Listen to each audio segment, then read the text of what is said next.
2000 feet के पहाड़ पर चढ़ना, एक बिल्डिंग से दूसरे बिल्डिंग तक छलांग लगाना या बाइक से स्टंट करना, ये सारी चीजें आम इंसान के लिए काफी हार्ड चीज होगी, पर टॉम क्रूज के लिए ये सब उनके रोजमर्रा की जिंदगी में तड़का लगाने का काम करती है। इस वीडियो में हम टॉम भैया के सभी डेंजरस स्टंट के पीछे के खुलासे करेंगे, जिसे टॉम क्रूज बिना किसी बॉडी डबल के करने का दावा करते हैं। तो वीडियो में अंत तक बने रहना। So let's start. Mission impossible rock nation. इस मूवी में टॉम क्रूज ने 6 मिनट तक अपनी सांस रोकने की प्रैक्टिस की थी। जी हाँ, आपने सही सुना। जहाँ आम इंसान के लिए 15 से 20 सेकंड भी अपने सांस को रोकना काफी मुश्किल हो जाता है, वहीं उन्होंने अपने बॉडी को ट्रेन करके 6 मिनट तक अपनी सांसों को रोका था। इस पूरे सीन को 20 फीट के वाटर टैंक में शूट किया गया था, जहाँ शूटिंग के लिए स्पेशल वाटरप्रूफ कैमरे का इस्तेमाल किया गया था। साथ ही पूरे बैकग्राउंड को डिजिटली बनाया गया था और टॉम क्रूज के जंप वाले सीन को भी CGI से अंजाम दिया गया था। एक्टर्स के मूवमेंट को कंट्रोल करने के लिए भी स्पेशल मोशन कंट्रोल रिंग्स और केबल्स का इस्तेमाल किया गया था, ताकि CGI एनवायरनमेंट और बॉडी मूवमेंट को इंसाइड हो सके और बाद में उसे एडिट करके निकाल दिया गया। टॉम ने इस सीन के लिए एक स्पेशल डाइविंग एक्सपर्ट्स के साथ ट्रेनिंग ली थी, जिसे सिर्फ मिलिट्री के लोग ही इस्तेमाल करते हैं। उन्हें कई ब्रीदिंग एक्सरसाइज करने पड़े थे, जिसकी वजह से उनकी हार्ट रेट नॉर्मल से काफी कम हो गई थी और इसीलिए वो अपने सांस को लंबे समय तक रोक सकते थे। अब उन्हें सिर्फ सांस ही नहीं रोकना था, बल्कि पानी में इधर उधर घूमना भी था। और आप सब लोग जानते ही होंगे कि पानी में फिजिकल एक्टिविटीज करने से बॉडी की ऑक्सीजन कितनी जल्दी खत्म होता है, और ये सब उन्होंने 6 मिनट तक अपनी सांसों को रोक कर किया था और पूरे सीन्स को शूट करने में 10 दिन का वक्त लगा था। रॉक नेशन में टॉम क्रूज ने एक नहीं बल्कि दो खतरनाक स्टंट्स को किया था। अब वैसे तो टॉम क्रूज को प्लेन उड़ाने का भी एक्सपीरियंस है, पर रॉक नेशन के इस सीन में वो प्लेन से स्पाइडरमैन की तरह चिपके हुए हैं। दरअसल फिल्म के ओपनिंग सीन में उन्हें 1000 फीट की ऊंचाई पर प्लेन से लटक कर एक खतरनाक स्टंट को करना था। इस सीन में किसी भी तरह के VFX और CGI का इस्तेमाल नहीं किया गया है, बस एक वायर को स्पेशल इफेक्ट्स की हेल्प से रिमूव किया गया है, जिसकी वजह से टॉम प्लेन से अटैच थे। ये प्लेन लगभग 6 से 8 मिनट तक हवा में था और एक लंबा चक्कर मारकर वापस लैंड करता है, और इसमें पूरे वक्त टॉम ऐसे ही लटके रहते हैं। अब प्लेन हवा में 1000 फीट की ऊंचाई तक गया था, इसीलिए उन्हें स्पेशल कॉन्टेक्ट लेंसेज भी पहनाए गए थे, ताकि उनके आंखों को बचाया जा सके। खास बात तो यह है कि टॉम क्रूज ने इस स्टंट को सिर्फ एक बार नहीं बल्कि सेम स्टंट को 8 बार किया था, और तब जाकर मेकर्स को परफेक्ट शॉट मिला था।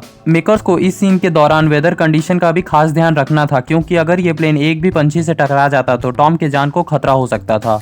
Mission impossible dead reckoning. इस मूवी में टॉम ने सिनेमा के इतिहास का सबसे बड़ा स्टंट किया है। टॉम क्रूज तो खुद ही अपने स्टंट को करने के लिए जाने जाते हैं, तो फिर क्या था, वो लग गए अपने अगले स्टंट की तैयारी में। इसमें उन्हें बाइक से छलांग लगाना था और फिर पैराशूट से लैंड करना था। पैराशूट की प्रैक्टिस के लिए वो एक दिन में 30 बार स्काई डाइविंग करते थे, और इस सीन को परफेक्ट बनाने के लिए उन्होंने टोटल 500 बार स्काई डाइविंग किया था। इस सीन में स्काई डाइविंग के साथ मोटर क्रॉस जंप भी शामिल था, इसीलिए उन्होंने 13,000 बार बाइक से जंप मारने की प्रैक्टिस की थी। प्रैक्टिस के लिए इंग्लैंड में रैंप को बनाया गया था और मोटरसाइकिल को कैच करने के लिए कार्डबोर्ड बॉक्सेस से गिरने वाली जगह को भर दिया गया था, ताकि ये पता चल सके कि टॉम को कितनी ऊंची और कितनी लंबी छलांग लगाना है। और उनके बॉडी पर GPS भी लगा दिया गया था, ताकि उनके जंप को मैप किया जा सके। फिर क्या था, टॉम लग गए अपने स्टंट की प्रैक्टिस करने में, और कई सारे जंप के बाद ये पता चल गया कि कैमरे को किस जगह प्लेस करना है, ताकि शूटिंग में दिक्कत ना हो। अब फाइनली प्रैक्टिस हो चुकी थी और अब बारी थी रियल में स्टंट करने की। शूटिंग के लिए इस रैंप को बनाने में कई महीनों का वक्त लग गया था, क्योंकि इस सीन को पहाड़ों पर शूट किया जाने वाला था, इसीलिए रैंप के हर एक सामान को हेलीकॉप्टर से लाया जा रहा था। इसके बाद टॉम ने पैराशूट से भी नॉर्मल जंप करके देखा था, ताकि वो हवा की स्पीड का अनुमान लगा सके। और फाइनली टॉम ने इस स्टंट को अंजाम दिया। रैंप को बाद में एडिट करके रॉक्स में बदल दिया गया और सामने के पहाड़ को CGI से बनाया गया था। इस स्टंट के बाद मूवी का बजट और भी ज्यादा बढ़ गया था, जिसके बाद ये मूवी वर्ल्ड की 7th सबसे महंगी फिल्म बन गई थी। Mission impossible fall out. इस मूवी में टॉम क्रूज ने फेमस हैलो जंप किया था, जिसका मतलब है हाई एल्टीट्यूड लो ओपनिंग, और वो इस स्टंट को कैमरे के सामने करने वाले पहले एक्टर बने थे। इस स्टंट में टॉम ने 25,000 फीट की ऊंचाई से जंप किया था, और जमीन से 2000 फीट की ऊंचाई पर आने के बाद उन्होंने अपने पैराशूट को खोला था। ऐसे खतरनाक स्टंट मिलिट्री के लोग करते हैं, ताकि वो बिना किसी को दिखे दुश्मन के एरिया में लैंड कर सके। इस खतरनाक स्टंट को करने से पहले प्रैक्टिस करना बहुत जरूरी था, जिसके लिए एक बड़े से विंड मशीन को बनाया गया था, ताकि वो स्टंट को फील कर सके। अब इस स्टंट को करते हुए टॉम के एक्सप्रेशन को कैप्चर करना काफी जरूरी था, और क्योंकि इस सीन को सूरज डूबने के बाद शूट किया गया था, इसीलिए एक खास हेलमेट का यूज किया गया, जो टॉम के फेस पर लाइट फेंकता है और साथ ही उन्हें सांस लेने में भी मदद करता है। टॉम अपने स्टंट को परफेक्शन के साथ करने के लिए जाने जाते हैं, इसीलिए वो स्टंट को परफेक्ट तरीके से करने के लिए करीब 100 बार प्लेन से कूदे थे, और उनके साथ एक ट्रेंड कैमरा ऑपरेटर भी इस सीन को शूट करने के लिए कूदा था। फाइनली इस स्टंट को शूट किया गया और टॉम को CGI की हेल्प से बनाने के बाद $1 मिलियन सीन को तैयार किया गया।